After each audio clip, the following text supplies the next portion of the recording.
ఉదయకాల సమయంలో wake up word కొరకై యెహోషువ గ్రంథం 1వ అధ్యాయము 9వ వచనం.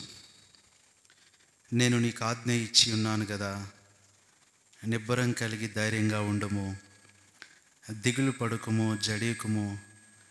నీవు నడుచు మార్గమంతట్లో నీ దేవుడైన యెహోవా నీకు తోడై ఉండును. యెహోషువ గ్రంథం 1వ అధ్యాయము 9వ వచనము ఈ ఉదయకాలము వేకప్ వర్డ్ మేలుకొలుపు వాక్యములో దేవుడు మనకు అనుగ్రహించిన భాగము.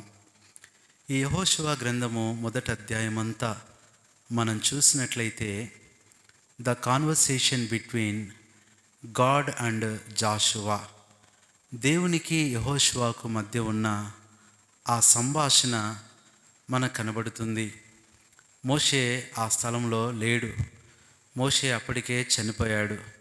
యెహోషువ ఒంటరివాడిగా ఉన్నాడు. యెహోషువ ఒక కొత్తవాడిగా ఉన్నాడు. యెహోషువ ఒక చిన్నవాడిగా ఉన్నాడు. అలాంటి పరిస్థితుల్లో చిన్న యెహోషువ పెద్ద కానానుకు ఎలా ప్రజలను తీసుకుని వెళ్ళగలడు? Little Joshua and a big congregation. Joshua చిన్నవాడుగా ఉన్నాడు, గుంపు ఇశ్రాయేల్ అయితే పెద్దవాళ్ళుగా ఉన్నారు. మన జీవితంలో కూడా చాలాసార్లు చిన్నవాళ్ళకే పెద్ద సమస్యలు వస్తాయి, చిన్న జీవితంలోనే పెద్ద కష్టాలు వస్తాయి. యేసు ప్రభు కూడా ఆయన వెళ్తూ ఉన్నప్పుడు చిన్న దోణిలోనే పెద్ద తుఫాను వచ్చింది. అయితే పెద్ద సమస్యలను, నీ జీవితంలో వచ్చే పెద్ద కష్టాలను, పెద్ద శోధనలు నువ్వు చూస్తున్నావు, కానీ వాటికంటే పెద్ద ప్రభువును నువ్వు చూడలేకపోతున్నావు. ఆయన తుఫాను కన్నా పెద్దవాడు, ఆయన సముద్రం కన్నా గొప్పవాడు, నీ సమస్యల కన్నా ఉన్నతమైన వాడు. యెహోషువతో ఇదే మాట్లాడుతున్నాడు. ఇప్పుడు యెహోషువకు ముందున్న బాధ్యత ఏంటంటే కానాను. ఈ ఉదయకాలం వర్తమానం ఏంటంటే క్లెయిమ్ యువర్ కానాన్. నీ కానానును నువ్వు స్వాధీనం చేసుకో. Claim your Conan.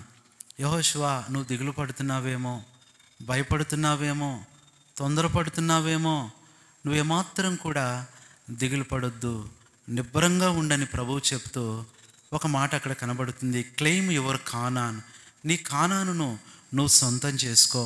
ఈ రోజున నీ జీవితంలో నీ ప్రతి అవసరత కానాను లాంటిది.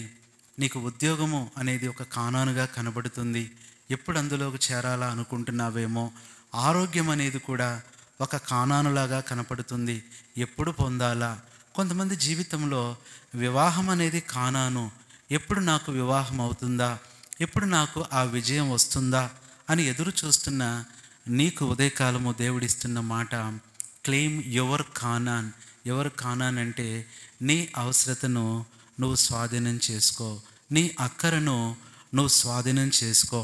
మరి ఎలాగున ఆ క్లెయిమ్ చేసుకోవాలి అంటే ఇక్కడ యెహోషువకు దేవుడు అనుగ్రహిస్తూ వచ్చిన 7 చక్కని సూత్రాలు కనబడుతున్నాయి.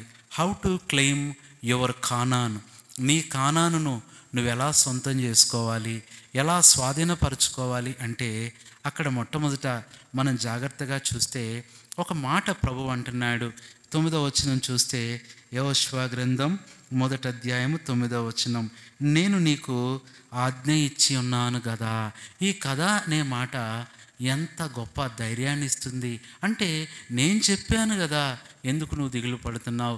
నేను చేస్తానన్నాను కదా, ఎందుకు నువ్వు తొందరపడుతున్నావు? నేను వాగ్దానం ఇచ్చాను కదా. ఎలా ఉందంటే ఈ మాట, నేను చూసుకుంటానుగా, ఎందుకు నువ్వు ఇంకా భయపడుతున్నావు? నేను చూసుకుంటానుగా, ఎందుకు నువ్వు దిగులు పడుతున్నావు? నేను చూసుకుంటానుగా, ఎందుకు నువ్వు కలవరపడుతున్నావని దేవుడి ఉదయకాలం నీతో మాట్లాడుతున్నాడు. ప్రియ సహోదరి సహోదరుడా, నీ కానానును నువ్వు ఈరోజు సొంతం చేసుకోవాలని ఎంతో ఆశపడుతూ ఈ మాటలు చెప్తున్నాను. యెహోషువ నిజంగానే కానానును క్లెయిమ్ చేసుకున్న వ్యక్తుల్లో ఒకడు అని మనకు తెలుసు. అయితే ఇక్కడ యెహోషువ జీవితంలో 7 గొప్ప విషయాలు ఈ మొదటి 9 వచనాల్లో మనకు కనపడతాయి. మొట్టమొదటిగా మనం చూసినట్లయితే మొదటి వచనములో గాడ్స్ కాల్, యెహోషువను దేవుడు పిలుస్తున్నాడు. దేవుని యొక్క పిలుపు, అయ్యా ఇప్పుడు మోషే మృతి నొందాడు, ఆ తర్వాత నువ్వు బాధ్యత తీసుకోవాలని దేవుడు మోషేను ఎలాగైతే వాడుకున్నాడో, తోడుగా ఉన్నాడో, యెహోషువను కూడా వాడుకొని తోడుగా ఉండటానికి పిలుస్తున్నాడు. నీ జీవితంలో నువ్వు క్లెయిమ్ చేసుకోవాలంటే గాడ్స్ కాల్ ఈజ్ ఇంపార్టెన్స్. ఆయన పిలుపుకు నువ్వు లోబడు, ఆయన పిలుపుని విను. రెండవది చూస్తే 2వ వచనము గాడ్స్ కమాండ్, దేవుని యొక్క ఆజ్ఞ. నువ్వు ఏం చేయాలి, నువ్వు ఎలాగ ముందుకు నడవాలి, ఎలాగ ప్రజలను తోడుకొని పోవాలో అక్కడ వ్రాయబడతా వచ్చింది. మూడవది చూసినట్లయితే కాన్ఫిడెన్స్. మరి ఈ విషయాలను బట్టి నేను చిన్నవాడిని, నేను తక్కువ వాడిని, నేను పేదవాడిని, నేను జ్ఞానం లేనివాడిని అని భయపడుతున్నావేమో. ప్రియ సహోదరి సహోదరుడా, దేవుడు నీ పరీక్షలో విజయం ఇవ్వటానికి, నీ జీవితంలో గొప్ప జయం ఇవ్వటానికి నీకు కాన్ఫిడెన్స్ ఇస్తున్నాడు. ఇక్కడ దేవుడు కాల్ అనేది యెహోషువ జీవితంలో ఇచ్చాడు. రెండోది కమాండ్ అనేది చూసాం. ఆ తర్వాత వచనములో కాన్ఫిడెన్స్ అనేది మనం చూస్తున్నాం. అంతేకాదు ఆ కాన్ఫిడెన్స్తో పాటు దేవుడు కరేజ్ ఇచ్చాడు. ఆ కరేజ్ అంటే ధైర్యం. నేను చెప్పాను కదా అనే మాట ఎంత బాగుందంటే, ఉదాహరణకి చెప్పాలంటే ఒక పిల్లలు ఏదన్నా ఒక షాపుకి వెళ్ళినప్పుడు తండ్రి చెప్తాడు, మీరు వెళ్ళి కొనుక్కోండి, నేను చెప్పాను కదా మీరు ఏది కావాలో అది తినండి. అప్పుడు ఆ పిల్లలు ఎంత ధైర్యంగా వెళ్ళి ఆ షాప్లోకి వెళ్ళి లూలుమాలో లాలుమాలో ఏదో ఉంటుంది, అక్కడికి వెళ్ళిపోయి కావాల్సిందన్నీ కొనుక్కుంటారు. ఐక్యానో ఇలాంటి షాపులు కూడా చాలా ఉంటాయి. వెళ్ళిపోయి కావాల్సిందల్లా తీసుకుంటారు, అది కొంటానే ఉంటారు, చూస్తూ ఉంటారు. అమ్మో ఇది ఎంత రేటు కదా. మళ్ళీ తండ్రి వైపు చూసినప్పుడు తండ్రి అంటాడు, నేను చెప్పాను కదా తీసుకో, నేనున్నాను కదా అని చెప్పే మాట ఎంత ధైర్యాన్ని ఇచ్చి ఆ దినాన దాదాపు షాపులో సగం కొనేసుకుంటారు. అలాగే దేవుడు నీకు ఇంత ధైర్యం ఇస్తున్నప్పుడు నువ్వెందుకు స్వాధీనపరచుకోలేకపోతున్నావు? నీ అక్కరలు, నీ అవసరతలు, అదేదైనా సరే దేవుడు నేను చెప్పాను కదా అంటున్నాడు. ఇది కాన్ఫిడెన్స్. ఈ 4 తర్వాత 5వది యెహోషువ జీవితంలో ఛాలెంజ్ అనేది చూస్తున్నాం. ఇప్పుడు ఎలాగా ముందుకు వెళ్ళాలి, ఇలాంటి ప్రజల మధ్య, ఇన్ని కోట్ల ప్రజల మధ్య ఎలాగ ముందుకు నడిపించాలి?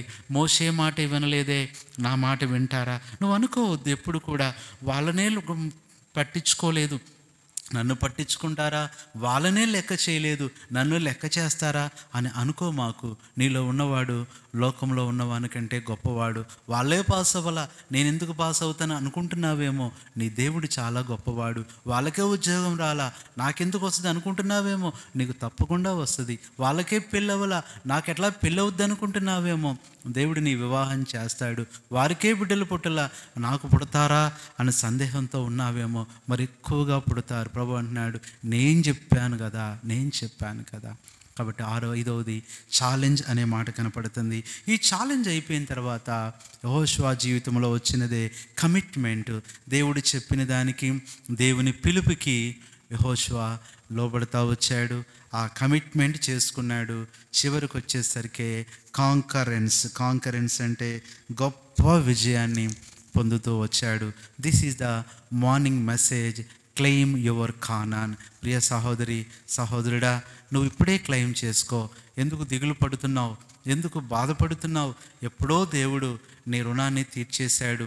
ఉదాహరణకు చెప్పాలంటే కొన్ని పాలసీలు, ఇన్సూరెన్సులు అన్నీ కట్టుకుంటూ ఉంటారు. ఇన్ని సంవత్సరాలు కట్టిన తర్వాత ఇక ఇన్సూరెన్సులు అయిపోయిన తర్వాత వారికి రావాల్సిన దాని కొరకు క్లెయిమ్ చేసుకుంటారు. అలాగే దినాన దేవుడు నీ కోసం అన్నీ చెల్లించేశాడు, నీ కోసం అన్నీ కట్టాడు. నీ రుణం ఏదో అది తీర్చేశాడు. నువ్వు చేయవలసిందల్లా క్లెయిమ్ అనేదే. కాబట్టి దినాన నీ ప్రతి పరిస్థితిని క్లెయిమ్ చేసుకో. యెహోషువకు తోడుగా ఉన్న దేవుడు, మోషేకు తోడుగా ఉన్న దేవుడు నీకు తోడుగా ఉంటాడు. ఈ దినమంతా కూడా నీ ప్రతి పరిస్థితిని నువ్వు క్లెయిమ్ చేసుకో. నీ విజయాలు క్లెయిమ్ చేసుకో, నీ ఆరోగ్యాన్ని క్లెయిమ్ చేసుకో, నీ సహాయాన్ని క్లెయిమ్ చేసుకో. దేని గురించి దుఃఖపడుతూ వేదన పడుతున్నావో ఈరోజే సంతోషాన్ని క్లెయిమ్ చేసుకో. నీ కొరకు ప్రార్థన చేస్తాం. పరిశుద్ధమైన తండ్రి, ప్రభువైన యేసుక్రీస్తు నామములో వందనాలు.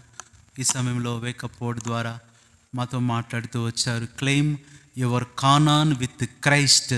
సిసిసి అనే మాట అవును ప్రభువా, claim your Conan, claim with Christ అనగా యేసు ప్రభు ద్వారా మేము కానాను క్లెయిమ్ చేసుకోగలమని, ఆ కానాన్ అనేది మా ముందున్న అక్కర్లని, మా ముందున్న అవసరాలని, మా ముందున్న గోల్స్ అని మాకు గుర్తు చేశారు. ప్రభువా, యెహోషువ జీవితంలో ఈ 7 విషయాల ద్వారా తను క్లెయిమ్ చేసుకున్నట్లుగా ఈరోజు ఈ మాటలు వింటున్న ప్రతి ఒక్కరూ కూడా వారి పరీక్షలు, ప్రయత్నాలు, ప్రయాణాలు అన్నీ కూడా క్లెయిమ్ చేసుకొని దుఃఖం పోయి సంతోషాన్ని క్లెయిమ్ చేసుకోవాలి, అపజయం పోయి విజయాన్ని క్లెయిమ్ చేసుకోవాలి, తొందరపాటు పోయి నెమ్మది క్లెయిమ్ చేసుకోవాలి, కుటుంబాల్లో అసమాధానం పోయి ఇప్పుడే సమాధానం క్లెయిమ్ అవునట్లుగా మీరే సహాయపడుతూ రమ్మని, మాటలు వింటున్న ప్రతి ఒక్కరిని దీవించమని ప్రభువైన యేసుక్రీస్తు శ్రేష్టమైన నామములో ప్రార్థిస్తున్నాము తండ్రి, ఆమేన్. మన పరమ తండ్రి అయిన దేవుని ప్రేమ, మన ప్రభువైన యేసుక్రీస్తు కృప, పరిశుద్ధాత్మ అన్యోన్య సహవాసం మనందరికీ సదాకాలం తోడై ఉండి నడిపించునుగాక, ఆమేన్. ప్రభువైన యేసుక్రీస్తు నామములో అందరికీ హృదయపూర్వక వందనాలు. Praise the lord.